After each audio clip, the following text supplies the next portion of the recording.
Welcome back to another episode of Rock Boys Football, taking another look at a Buffalo Bills 2023 NFL mock draft, post-free agency, getting a better feel of the positions the Bills want to target in the NFL draft. And again, we as Bills fans, we rocking with Bills Mafia, and this is a coping mechanism for us. Like, how can we get over the hump after some brutal playoff losses? So again, if you guys do enjoy the content, you like talking the NFL draft, consider subscribing to the channel. Shout out all the Bills fans. You guys have been absolutely awesome with the support, and it means a lot to the fellas.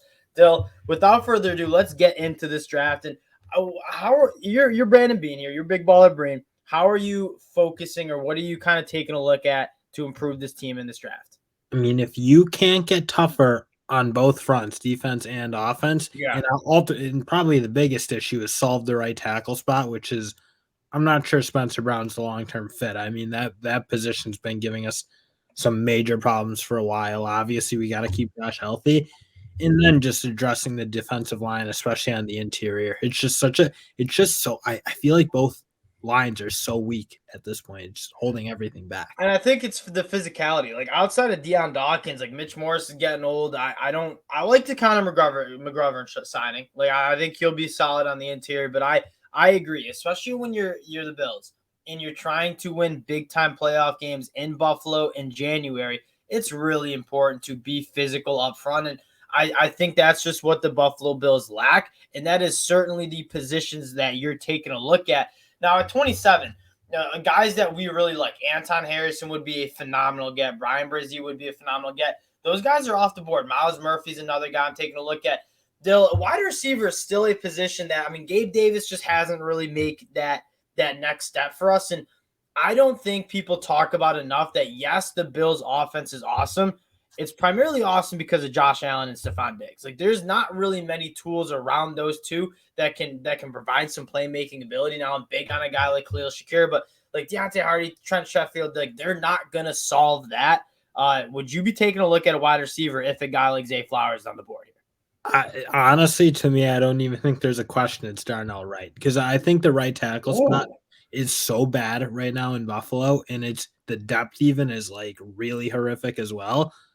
I to me, if you can't get Brian Brzee at that 27 spot, I don't think there's any doubt it's Darnell Wright, it's Anton Harrison, whichever one you can get. If Harrison's on the board, he's kind of a dream too. But I think at this point, the Bills' offensive line, especially at right tackle, has been so underperforming. You just can't win when you can't block on one side of the ball. So you talk about like we want to get the run game going without Josh Allen having to do it himself. Like, I think all Buffalo Bills fans agree. We don't want Josh Allen in September and October taking 10 to 15 carries a game. You want to get the run game going a little bit with some bruisers. I don't think there's many tackles in this class that are better at that than Darnell Wright. Again, a former 5-star out of high school. Phenomenal in the run game. This dude, he's a body mover. He's very good in pass protection. Again, this is a guy that, tracking his college career like you wanted it to click, it finally clicked this year. He went down to the Senior Bowl, did phenomenal, tested well at the combine. I think he checked off all the boxes. Daniel Jeremiah was tweeting about him too as a guy that like should be discussed as a first-round tackle. I would love getting Darnell Wright. And at least, him and Spencer Brown battle it out in camp. Let's get a solid right tackle. We know what we have with Deion Dawkins at left. Let's get another guy on the right side who is, Spencer Brown, he has some stuff he needs to work on, but he is a physical presence. Darnell Wright would also be a very physical presence on that offensive line. Yeah, and that's to me. I just feel like I've seen enough. We're 2 years deep now with Spencer Brown, and I don't think a giant step was made this year. So I think to me, you just can't be competitive without. And you saw what the Bengals were able to do, and what some teams are able to do getting after Josh. You just disrupted the whole thing. So to me, Darnell Wright's guy I just think is way underrated. And if you can get him at 27, I think that's a very fair spot in a place where I don't think you can get anyone else in his league. I agree that if you could take the risk and see if Darnell Wright falls to 59, but he's a guy with all the traits that he has. I have a hard time seeing him fall to the end of round 2. And then I think the tackle class like dips off pretty good. Like Matthew Bergeron is solid, but then like Cody Mock, Jalen Duncan, like those guys you have some question marks about. As opposed to like the wide receiver, like passing on Zay Flowers is tough, But guys like Michael Wilson, A.T. Perry, I think Jalen Reed is a guy that we like. Kayshon Boutte, like the wide receivers, I don't think are as top heavy as we've seen in the past. But I think the depth of this class is really good. I think you can get a damn good wide receiver. Well, Late day that's to two, me. early day three. I don't think some of those guys like Zay Flowers, Josh Downs really Agreed. separate themselves that much from Tank Dell and some of those other guys. And they're guys that they're gonna be Bryce Ford Wheaton. I hope we got later on this draft, but Zay Flowers, Jordan Addison, like those guys wouldn't be first round wide receivers in past classes. It's just you want to draft a wide receiver in the first round because the wide receiver free agency market is so insane right now. So you're seeing some wide receivers get pushed up boards when realistically, if you're grading them out, you probably don't have first round grades on a guy like Jordan Addison or Zay Flowers. Pick 59, Dylan. Do you have any arguments against Eli Ricks? I don't think we've gotten him for a Bills mock No, yet. But I don't. I think if you can get it, he's very much a top 20 talent, realistically. He's just, again, you didn't see him on the field a whole lot this year. When you have, he's been nails and shut down. And, like you throw it back, there's a little bit of a connection with Tre'Davious White in the LSU that's right pipeline.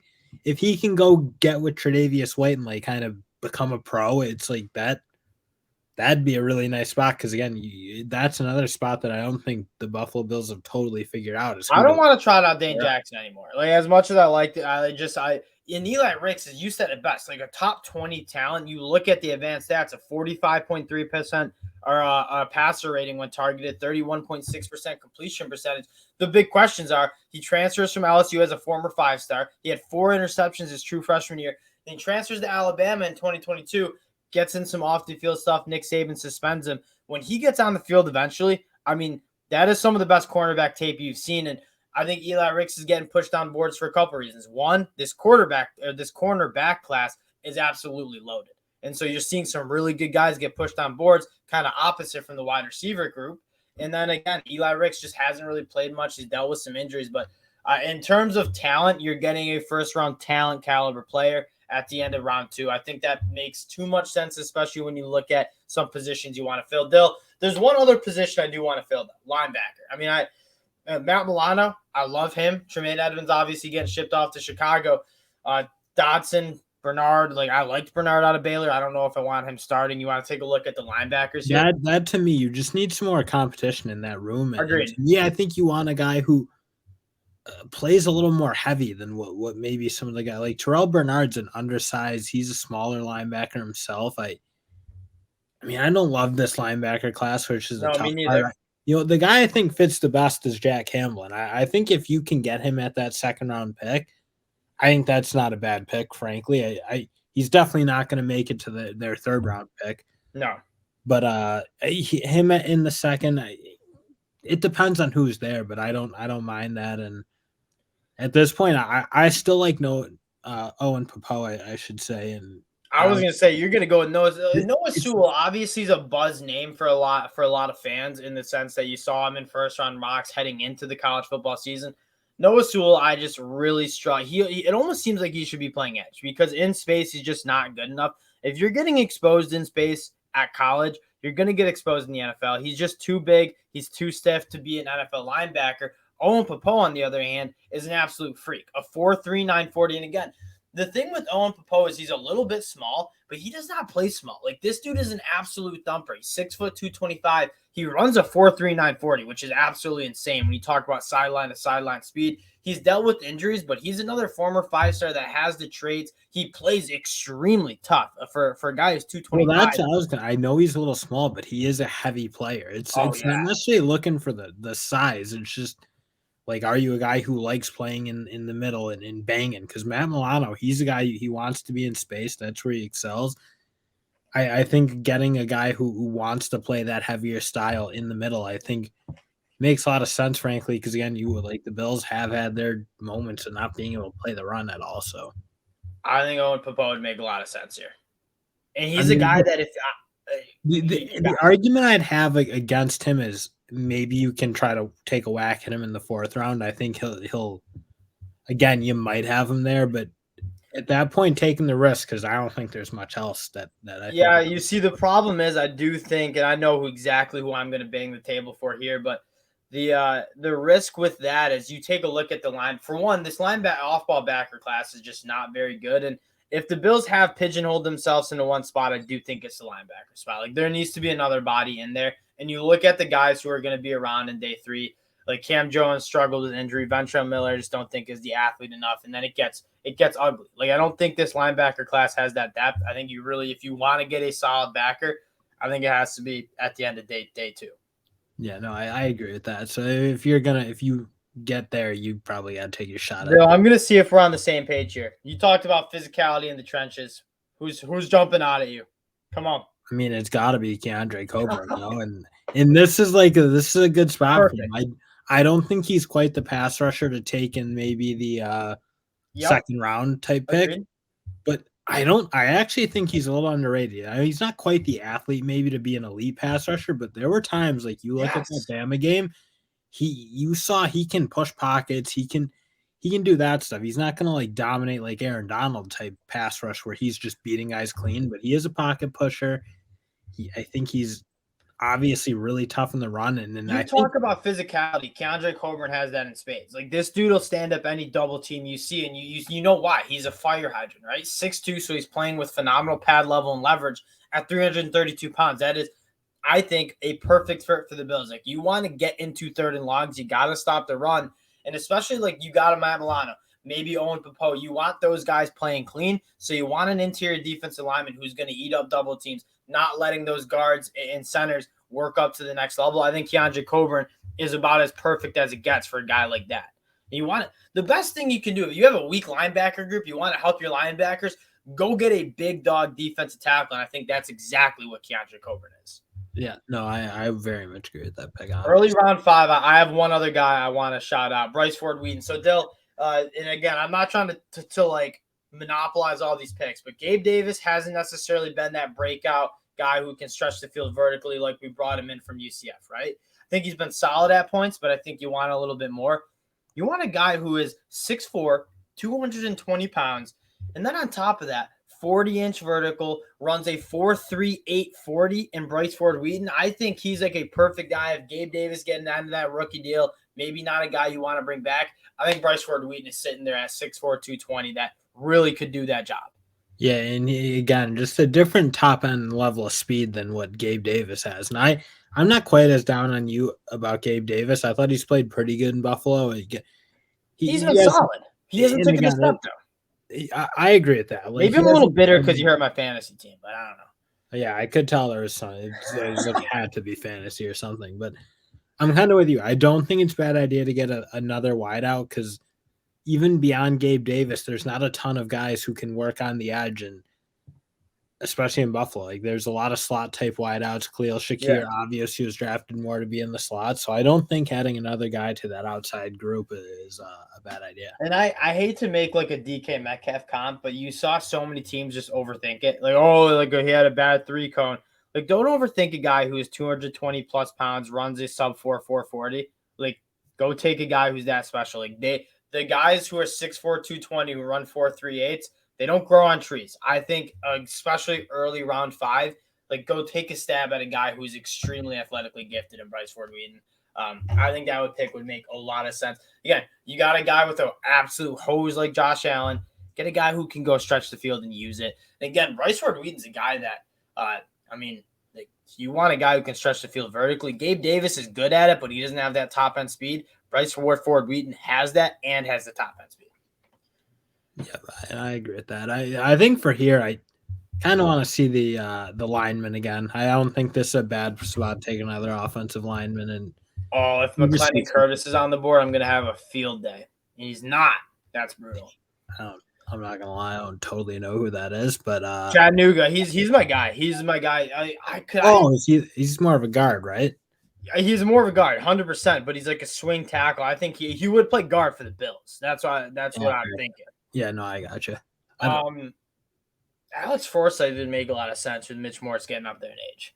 Yeah, especially because Mitch Morse has missed some games now in the past couple of years, and in Forsythe's another guy who's just a really solid player. You kind of know what you're going to get from him, and he's not going to be an All-Pro, and that's why he's there outside the top 200. But I mean, he's played just so much football for Oregon. Oregon's had a phenomenal offensive line for years. They developed those offensive linemen really well. I think Alex Forsythe, there's not many times you get a chance to kind of draft like such a solid prospect in round 6. I think Alex Forsyth represents an opportunity to do so. I think that pick would make a lot of sense.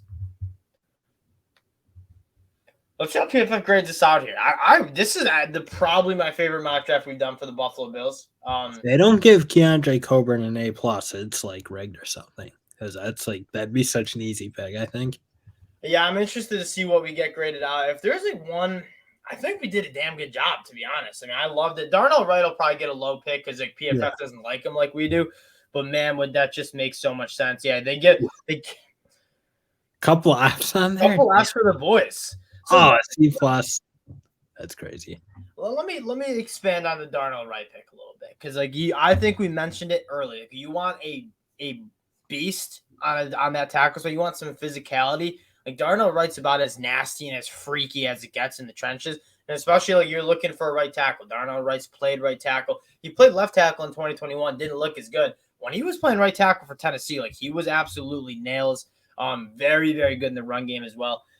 Eli Ricks, you guys know how I feel about Eli Ricks. And then Owen Popo is a guy that's getting pushed on boards just because of the injuries. But what's your favorite pick in this draft? Probably Darnell Wright here? I think Coburn. Darnell Wright is a safe pick, and I kind of know he's going to be there. And I'm guessing he's not going to get picked by the Bills in reality just because I don't know. Maybe PFF is that wrong on how. No, I think they might be because I've seen like Daniel Jeremiah has Darnell Wright as a top 32 dude.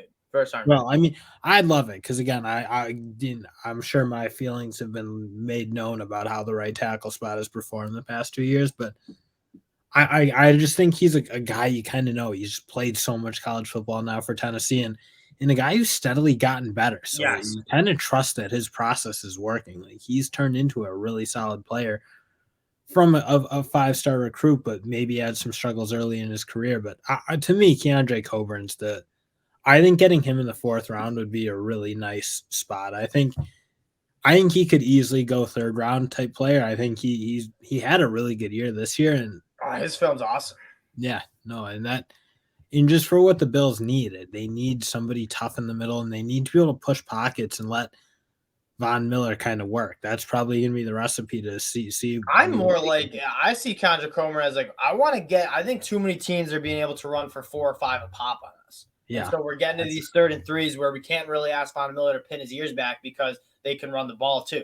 You know, we get into 3rd and 8, we get a guy like Greg Rousseau, Von Miller pinning their ears back, then I think that pass rush can gear up. But if we're staying in 3rd and 4s, 3rd and 3s on defense, it makes it a lot harder to get that pass rush going. That'll do it for 2023 NFL mock draft for our Buffalo Bills. Again, Bills Mafia, if you do enjoy the content, consider subscribing to the channel. All the support to the Rock Boys means a lot to the fellas, and we'll talk to y'all later. Peace.